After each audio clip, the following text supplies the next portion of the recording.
Assalamualaikum warahmatullahi wabarakatuh. Halo anak-anak, berjumpa lagi di channel Belajar Tino Adi. Pada kesempatan kali ini kita akan belajar tema 8 tentang lingkungan sahabat kita, subtema 3 usaha pelestarian lingkungan, pembelajaran keempat untuk kelas 5 semester 2. Jangan lupa anak-anak berdoa terlebih dahulu sebelum menonton video ini. Pada pembelajaran keempat di subtema 3 ini, materi yang akan kita pelajari yaitu materi IPS KD 3.3 tentang keragaman kegiatan ekonomi masyarakat, materi PPKN KD 3.3 tentang cara menghargai kegiatan ekonomi masyarakat, dan materi bahasa Indonesia KD 3.8 tentang mencari informasi penting dari teks. Keragaman usaha ekonomi menimbulkan keragaman sosial dalam masyarakat. Bagaimana kita harus bersikap? Keragaman kegiatan ekonomi masyarakat. Banyak jenis kegiatan ekonomi yang berkembang di Indonesia. Untuk memenuhi kebutuhan hidupnya, setiap orang akan melakukan kegiatan ekonomi. Ada yang menjadi nelayan, petani, pedagang, penjahit, pekerja pabrik, pegawai swasta, pegawai negeri, tenaga medis, pengusaha, dan sebagainya. Kegiatan ekonomi yang dilakukan setiap orang pasti akan melibatkan orang lain. Keterlibatan orang lain dapat dilihat mulai dari kegiatan produksi, distribusi, sampai dengan konsumsi. Orang yang terlibat pada kegiatan produksi adalah tenaga kerja. Pemakaian tenaga kerja dimaksudkan untuk memperlancar kegiatan produksi. Tenaga kerja akan memperoleh balas jasa dari produsen berupa upah atau gaji. Barang hasil produksi akan disalurkan kepada konsumen atau masyarakat oleh distributor, baik secara langsung maupun tidak langsung.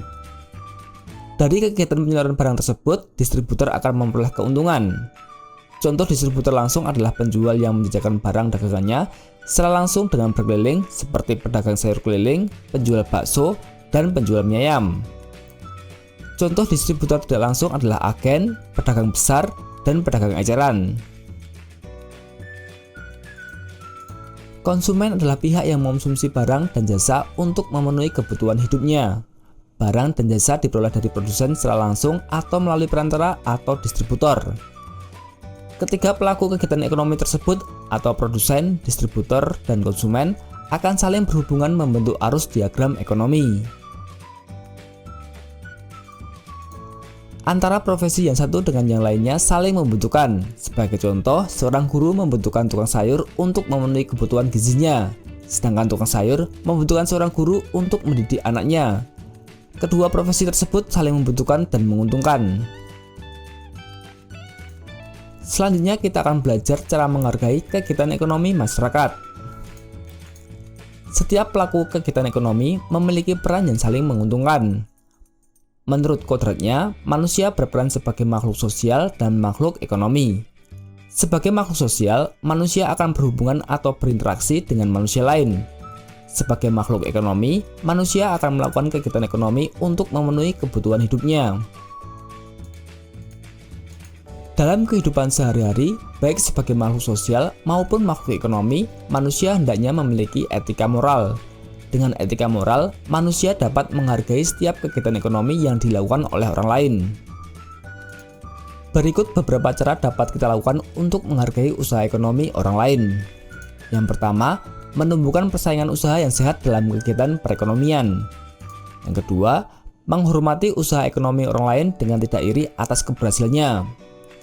Yang ketiga, menjunjung tinggi setiap jenis pekerjaan yang dilakukan orang lain. Yang keempat, meneladani keberhasilan orang lain dengan meniru sikap positif orang tersebut. Yang kelima, tidak merendahkan usaha orang lain. Yang keenam, tidak mengganggu usaha orang lain. Dan yang ketujuh, jika kita telah sukses dengan usaha yang kita jalani, sebaiknya kita juga ikut membantu usaha orang lain agar mereka mengikuti kesuksesan kita. Selanjutnya kita akan belajar mencari informasi penting dari teks. Sekumpulan fakta yang menggambarkan sebuah peristiwa atau kejadian dinamakan informasi. Informasi dapat membuat seseorang mengetahui dan memahami suatu hal. Salah satu cara mencari informasi penting dengan membaca teks secara sama. Informasi penting dapat dibuat dalam bentuk diagram. Oke anak-anak, itulah pembelajaran keempat di subtema 3 tema 8 Semoga bermanfaat. Sampai jumpa lagi dan terima kasih. Wassalamualaikum warahmatullahi wabarakatuh.